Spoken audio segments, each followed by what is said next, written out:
Penyelenggara bazar tempat Dia Permatasari tadi berjualan adalah Femi Permatasari. Nama belakang kedua artis ini memang sama, tapi tidak ada hubungan keluarga. Menyelenggarakan bazar adalah spesialisasi Femi yang sudah diakui berbagai pihak. Tadi gue pikir acara gue tuh ternyata dilirik oleh teman-teman artis juga, dilirik sama non artis juga, para sponsor juga pada senang gitu loh. Jadi gue pikir udahlah ini set jobnya gue tetap eksis di sinetron, tetap kan gitu loh. Tapi untuk set jobnya ya artis fair gue lah gitu.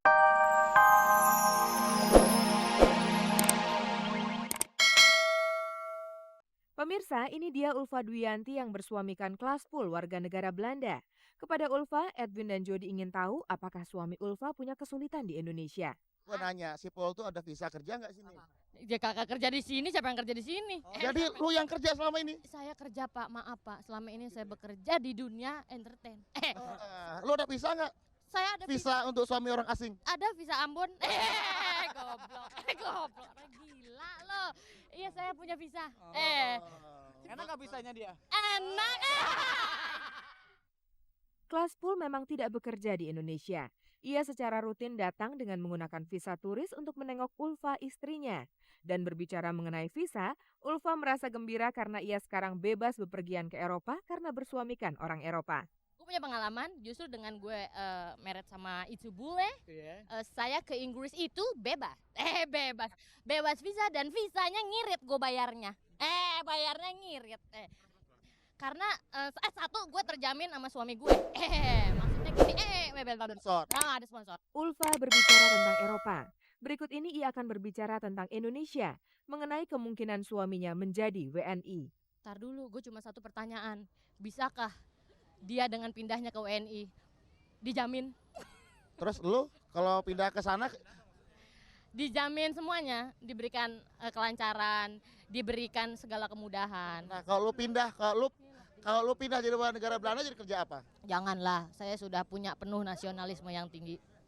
Walaupun kita tahu dengan pindahnya WNA, memang banyak kita langsung jadi otomatis asuransi. Dikasih asuransi, tapi bukan karena asuransi. Ya Allah, Putri. Deportasi. Putri, bukan suami Anda dideportasi enggak dideportasi. Ya gue cium bolak-balik. Pemirsa, wawancara menjadi berantakan ketika Poati yang punya penyakit latah berat itu muncul. Kemudian muncul pula ahli hukum Ruhut Sitompul yang juga kita kenal sebagai pemain sinetron. Kepadanya kami tanyakan mengenai Edwin dan Jody yang diusir pihak berwajib Australia. Kan dia masih baru datang, belum tahu melakukan apa. Jadi pemerintah Australia sudah benar-benar melanggar HAM. Salah apa yang mereka lakukan. Belum tahu kan? Jadi memang Australia hanya ingin mempermalukan para selebriti Indonesia. Ulfa bagusnya pakai visa. Suami Ulfa deportasi aja. Gue nganggur dong. Ada gua. Aduh, masa gue cari pohon kelapa? Udah deh, gua mau Poati aja. Pemirsa, mengapa 10 tahun yang lalu Debbie Sartian mundur sebagai Pragawati? Jawabnya karena orang melihatnya bukan lagi sebagai Pragawati.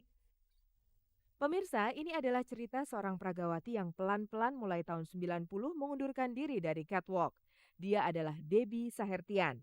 Lihatlah penampilannya di masa lalu yang kadang-kadang sampai kini pun ia masih sekali-sekali tampil sebagai model. Pragawati angkatan Debbie antara lain Oki Asokawati, Citra Triadi, Soraya, Rati Sanggarwati, dan lain-lain di seputar pertengahan tahun 80-an. Dibanding rekan-rekannya itu, Debbie mempunyai ciri khas ketika tampil di atas catwalk. Dodi Haikal dan beberapa orang juga yang saya dengar smiling face. Jadi aku nih sebenarnya doyan ketawa. Gitu. Enggak, tinta puket gitu. Jadi mestinya kadang-kadang kan kita agak-agak diam gitu ya, mingkem, tapi nggak tahan tuh, kepengen ketawa aja, kepengen senyum lebar selebar-lebarnya. Pragawati yang banyak senyum. Itulah julukan Debbie Sahertian di masa lalu. Kemudian Debbie ikut grup lenong modern yang waktu itu dikenal dengan nama Lenong Rumpi. Dan sejak itulah ia mulai berpikir untuk berhenti sebagai Pragawati. Berhentinya itu karena setelah saya ikut-ikutan lenong gitu, terus sering tampil di mana-mana di lenong, terus mulai masuk di RCTI gitu. Terus kalau saya fashion show gitu, setiap kali baru muncul orang ketawain gini, ih. Jadi sayanya sambil jalan di catwalk juga sambil ketawa cengengesan, kan nggak luncang loh, Bu. Akhirnya malu hati sendiri aja, sutra lah gitu. Penampilannya di lenong itu hingga sekarang membentuk sebagian identitas Debbie Sahertian. Bicara tentang hiburan modern dalam kemasan lenong, orang harus menyebut Debbie Sahertian sebagai salah satu penggiatnya. Keterkenalannya dalam hal ini bahkan sampai ke luar negeri. Bulan September lalu, ia dan Robby Tumewu yang tergabung dalam Lenong Gaul diundang ke Amerika untuk main di depan masyarakat Indonesia di sana. Dan luar biasanya, November ini pula ia berangkat ke Amerika lagi bersama Robby Tumewu, Tata Dado, dan Sion Gideon untuk ngelenong lagi di sana. Kalau gue perdana, ini buat gue perdana makanya gue hati-hati banget. Tapi bukannya berarti gue di luar negeri nggak suka pentas ya. Di Hong Kong pernah 3 kali. Ini akan menjadi pengalaman pertama Tata Dado main di Amerika. Sedangkan Sion sudah pernah 2 kali tampil di sana. Tata mau ketemu kakaknya, Teson. Baik-baiklah kalian di Amerika. Semoga tidak seperti Edwin dan Jody di Australia. Apa salahnya artis mencari duit di bidang lain? Tentu saja tak ada salahnya. Seperti Diah Permatasari di luar profesinya sebagai artis, ia berjualan pakaian loh.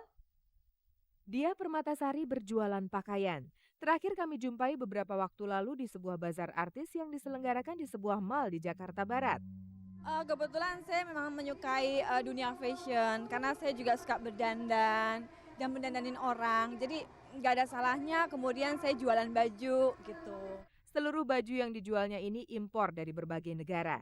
Sekarang kan anak-anak muda lagi suka yang colorful. Kemudian saya dengar tahun ini akan keluar warna-warna gold segala macam. Jadi saya sesuaikan aja dengan tren yang ada sekarang gitu. Karena kalau saya beli baju-baju yang udah model lama otomatis nggak laku ya. Tapi Diah Permatasari masih berjualan dengan cara ini. Dari bazar ke bazar, belum punya butik sendiri. Suami saya sangat mendukung dan mensupport. Mas suami saya bilang, kamu buka aja butik cepat-cepat. Tapi saya bilang, saya belum sekarang deh. Saya masih perlu belajar dan saya masih harus punya banyak waktu. Pokoknya berjualan dulu, butik belakangan. Bagi dia yang penting memang berjualan dulu. Saya haruskan, karena kapan lagi kalau enggak gitu. Daripada saya mengendam-endam keinginan yang tidak terkabulkan, tersampaikan. Jadi ya dengan beginilah otomatis udah terkabulkan. Semuanya dia sendiri yang melakukan, dari membeli hingga menjual kembali pakaian-pakaian ini. Saya langsung turun sendiri, ya. Saya langsung turun sendiri. Saya nggak puas kalau saya hanya suruhan orang atau apa. Saya nggak mau begitu. Apa yang dilakukan Diah Permatasari sekarang ini adalah menjalani proses berdagang dari dasar sekali. Dan saya juga nggak malu, memang saya berdagang gitu loh. Kenapa enggak gitu? Terus ada bazar, saya ikut bazar. Terus kemudian sekarang saya lagi mikir saya mau buka di internet juga. Di sisi lain, dalam pekerjaannya sebagai artis, Diah Permatasari saat ini sengaja mengurangi kesibukannya di sinetron. Ia lebih mencurahkan waktunya untuk keluarga. Betul, otomatis saya sekarang udah agak berkurang karena saya nggak mau terlalu lama meninggalkan anak di rumah. Anak saya masih terlalu kecil gitu. Jadi saya ada 2 yang harus saya urus, suami dan anak. Suami juga anak kecil juga sama, dua-duanya bayi juga. Diah Permatasari dengan busana dagangannya. Tapi di tempat macam ini, tidak sedikit orang yang justru tertarik pada Diahnya. Kalau cuma mau lihat, kenapa enggak? Mereka punya mata, ya kan? Mereka kan termasuk penggemar saya juga. Ya nggak apa-apa, tapi kalau udah yang namanya usil, pakai pegangin tangan atau apa ya saya panggilin security gitu. Pemirsa, berbicara mengenai bazar artis harus menyebut nama Feni Permatasari. Berkali-kali artis sinetron ini sukses dengan menyelenggarakan bazar. Sampai-sampai ia mendapat julukan Ratu Bazar. Penyelenggara bazar tempat Diah Permatasari tadi berjualan adalah Femi Permatasari.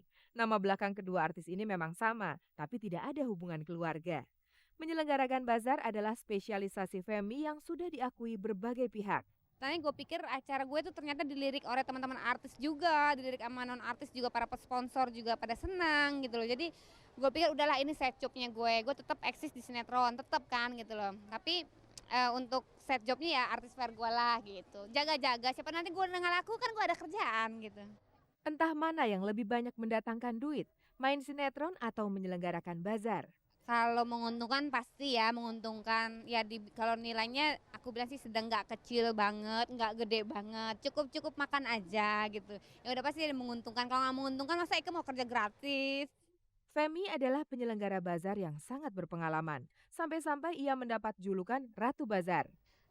Karena teman-teman artis sebagian sudah tahu bahwa aku suka ngadain artis fair, jadi ada sebagian aku telepon, ada sebagian mereka yang telepon aku gitu, Fem gue mau ikut dong gitu. Jadi kayak Mbak Feni Bauti kan baru, Mbak Endang Estorina, Reza gitu. mereka tahu aku adain bazar. Jadi pas mereka ada produk, mereka telepon aku gitu loh. Fem ikutan dong gue. Oh boleh, gue seneng banget gitu. Jadi terus kalau yang udah sekali ikut sama aku kayak peserta tetapku tuh kayak Nia Zulkarnain, Yuni Syara, sekarang dia Permatasari udah sekali ikut ke depannya ikut terus gitu. Jadi aku tuh seneng banget teman-temanku ikut acaraku.